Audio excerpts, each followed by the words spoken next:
8월 5일 새벽 말씀 묵상 시작하겠습니다. 하나님 아버지, 오늘도 저희들이 주님의 사랑과 은혜를 의지하고 이 하루를 시작합니다.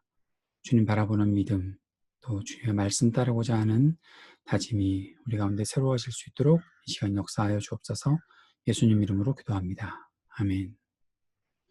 오늘은 이사야서 23장 1절에서 18절까지 말씀 함께 읽고 묵상하겠습니다. 이것은 두로를 두고 하신 엄한 경고의 말씀이다. 다시스의 베드라, 너희는 슬피 울어라. 두로가 파멸되었으니 들어갈 집도 없고 닫힐 내릴 항구도 없다. 키프로스에서 너희가 이 소식을 들었다. 항해자들이 부유하게 만들어준 너희 섬 백성들아, 시돈의 상인들아, 잠잠하여라. 시올의 곡식, 곧 나일의 수확을 배로 실어들였으니 두로는 곧 문나라의 시장이 되었다. 그러나 너 시돈아, 너 바다의 요새야. 내가 수치를 당하였다. 너희 어머니인 바다가 너를 버리고 이렇게 말한다. 나는 상고를 겪지도 않았고 아이를 낳지도 못하였다. 아들들은 기른 일도 없고 딸들을 키운 일도 없다. 두로가 파멸되었다는 소식이 이집트에 전해지면 이집트마저도 충격을 받고 낙심할 것이다. 베니게의 주민아, 스페인으로 건너가거라. 섬나라 백성아, 슬피 울어라. 이것이 너희가 그렇게 좋아하던 도성 두로냐? 그토록 오랜 역사를 가지고 저 먼 곳에까지 가서 식민지를 세우던 도성이냐? 빛나는 왕관을 쓰고 있던 두로, 그 상인들은 귀족들이요, 그 무역상들은 세상이 우러러보던 사람들이었는데 두로를 두고 누가 이런 일을 계획하였겠느냐? 그 일을 계획하신 분은 만군의 주님이시다. 온갖 영화를 누리며 의세던 교만한 자들을 비천하게 만드시고 이 세상에서 유명하다는 자들을 보잘것없이 만드시려고 이런 계획을 세우셨다. 스페인에 따라 너의 땅으로 돌아가서 땅이나 갈아라. 이제 너에게는 항구가 없다. 주님께서 바다 위에 팔을 펴셔서 왕국들을 뒤흔드시고 베니게의 요새들을 허물라고 명하셨다. 그래서 주님께서 이렇게 말씀하셨다. 처녀 딸 시도나, 너는 망했다. 내가 다시는 우쭐대지 못할 것이다. 일어나서 키프로스로 건너가 보거라. 그러나 거기에서도 내가 평안하지 못할 것이다. 바빌로니아 사람의 땅을 보아라. 백성이 없어졌다. 아시리아 사람이 그곳을 들짐승이 사는 곳으로 만들었다. 그들이 도성 바깥에 흙 언덕을 쌓고 성을 공격하여 궁전을 헐어 황폐하게 하였다. 다시스의 베드라, 너희는 슬피 울어라.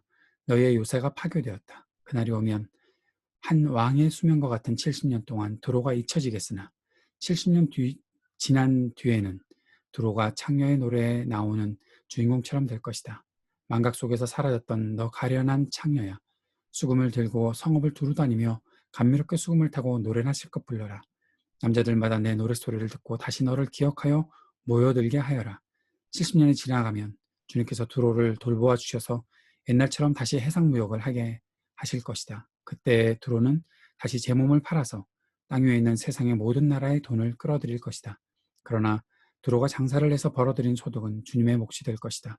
두로가 제 몫으로 간직하거나 쌓아두지 못할 것이다. 주님을 섬기며 사는 사람들이 두로가 벌어놓은 것으로 배불리 먹을 양식과 좋은 옷감을 살 것이다. 아멘. 본문은 두로에 대한 경고의 말씀입니다. 이 메시지는 제일 먼저 두로를 향하는 배들에게 전달되는 것을 볼 수 있습니다. 선지자는 구체적인 도시의 이름들을 거론하면서 예언하고 있죠. 그 이유는 하나님께서 하실 일은 상상 속에만 머무는 일이 아니고 그저 한번 겁주려고 하신 말씀이 아니라 반드시 실현된다는 것을 드러내기 위해서일 것으로 보입니다. 다시스의 배들이라고 말하지요. 다시스의 배들은 큰 배들을 말합니다.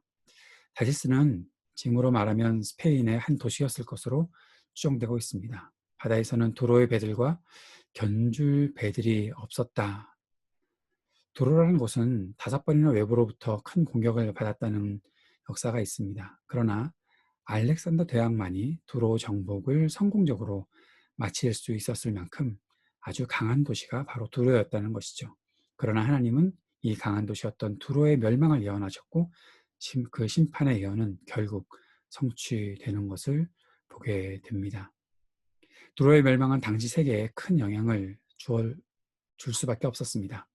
이사야는 이집트가 두로의 멸망으로 큰 충격을 받았다라는 것을 말하고 있습니다. 왜냐하면 무역이 어려워지는 일도 있겠죠. 두로가 배들이 강했고 또 그 무역으로 인해서 굉장한 부를 일으켰던 곳이니 다른 많은 나라들도, 특별히 이집트같이 강한 나라도 두로와의 무역이 굉장히 큰 소득의 원인이 되었을 것입니다. 그러나 그 모든 것들이 무너진다는 것이죠. 그리고 또 한 가지, 결국 두로를 멸망시키는 나라라면 이집트를 공격할 것이 충분히 예상되기 때문에 이집트는 굉장히 큰 충격을 받을 수밖에 없다라는 것을 볼 수 있는 장면입니다. 9절 말씀을 보면 이 모든 일을 계획하신 분이 만군의 주님이시다라고 말씀하셨습니다. 그리고 왜 이 두로가 이렇게 멸망을 당하는가? 그것은 온갖 영화를 누리며 으스대며 교만했다. 그 원인 때문인 것이죠. 자신들이 유명하다는 이유로 거만했기에 보잘것없이 만드신 것입니다. 하나님 앞에서의 교만함은 철저하게 무너질 수밖에 없습니다. 사람의 교만함은 하나님을 찾지 못하게 만드는 것이죠. 그래서 하나님께서는 교만한 자들을 대적하시고 무너뜨리신다라는 것을 나타내 주시는 것입니다. 하나님은 바빌론을 멸망시키신 것처럼 두로도 멸망할 것이다 라고 말씀하십니다. 하나님께서 온 세계의 주관자이심을 말씀하신 것입니다. 그러나 이제 하나님께서는 두로도 다시 회복시킬 것이라고 말씀하십니다. 15절, 16절에 보면 창녀의 이미지가 있습니다. 사실 이 창녀의 이미지가 해석하기가 쉽지는 않습니다. 하나님께서 왜 창녀가 몸을 팔아서 가져오는 돈을 받으시나? 그런 생각이 드는 것이죠. 두로가 해상 무역을 재개한다, 회복되는 것을 말할 수 있죠. 그런데 이 모든 것들이 하나님께서 어떻게 이렇게 창녀의 돈을 받으시는가 하는 그런 문제로 해석하는 것보다는 두로라는 도시의 성향을 창녀에 비유했다라고 보면 되는 것 같습니다. 이익을 위해서라면 어떤 일이든 한다라는 것이죠. 그런데 그렇게 모아진 돈들이 어떻게 됩니까? 그것이 모두 하나님의 백성들을 이롭게 하는 일들이 될 것이다. 그것이 우리 주님께서 계획하신 일이라는 것이죠. 이것은 모든 나라가 하나님의 백성들을 위해 존재하게 만드시는 하나님의 그러한 주권을 나타내 주시는 것입니다. 그러면 하나님의 백성들은 뭔가 교만해도 되고 좀 다른 나라들을 업신여기도 되는 것일까요? 그런 것이 아닙니다. 하나님을 섬기는 사람들이 다른 나라들의 노력의 열매를 얻게 된다라는 것은 유다 백성에게 주는 메시지가 분명히 있는 것이죠. 무엇인가 하면 너희 다른 열방들, 강대국들을 의지하지 말아라. 하나님의 계획이 모든 열방들을 다 하나님 앞에 무릎 꿇게 만들 것인데 너희를 왜 이렇게 강대국을 의지하고 살려고 하느냐. 그런 것들은 헛된 일이다라는 사실을 말씀해 주시는 것입니다.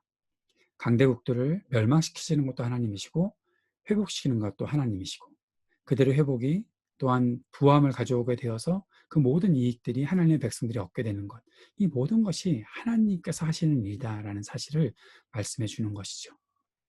이 땅에 어떤 힘들을 의지하고 있습니까? 이 땅에 다른 힘들을 의지하고 거기서 우리가 살아남을 수 있다고 생각합니까? 그것은 하나님 앞에서 오판일 수밖에 없는 것입니다. 하나님만 의지하고 살아가는 것, 그것이 하나님께서 우리에게 바라시는 것이고 하나님께서 이 온 땅의 주관자 되심을 우리가 깨닫고 이 온 땅이 깨닫게 하시는 것이 하나님의 목적이다라는 사실을 오늘 말씀을 통해서 보게 되는 것입니다. 오늘 그렇게 주님 앞에 주님을 신뢰하겠습니다. 주님만 신뢰하겠습니다. 고백하며 기도하는 이 아침이 되었으면 좋겠습니다. 오늘도 이 땅의 어려움들을 우리가 극복할 수 있도록 주님 도와주옵소서. 간절히 기도하고 또 새로운 학기, 또 새로운 생활들을 시작하기 위해 준비하는 모든 우리 청년들에게 지혜와 용기를, 믿음을, 성숙함을 허락하여 주옵소서. 간절히 기도할 수 있으면 좋겠습니다. 계속되는 온라인 예배를 통해서 우리 모두에게 은혜가 넘치기를 위해 간구하고 IT를 위해서도 기도하는 시간 꼭 가져주시기 바랍니다. 우리 교우들의 가정과 우리 자녀들을 위해서도 중보하며 기도해 주시는 시간 이 아침 꼭 가지시기를 부탁드립니다. 함께 기도하겠습니다. 하나님 아버지, 이 세상에 어떠한 힘을 의지하고 바라는 것이 아니라 오직 주님만 바라보며 주님께 나아가는 우리 모두가 되도록 인도하여 주옵소서. 예수님 이름으로 기도드립니다. 아멘.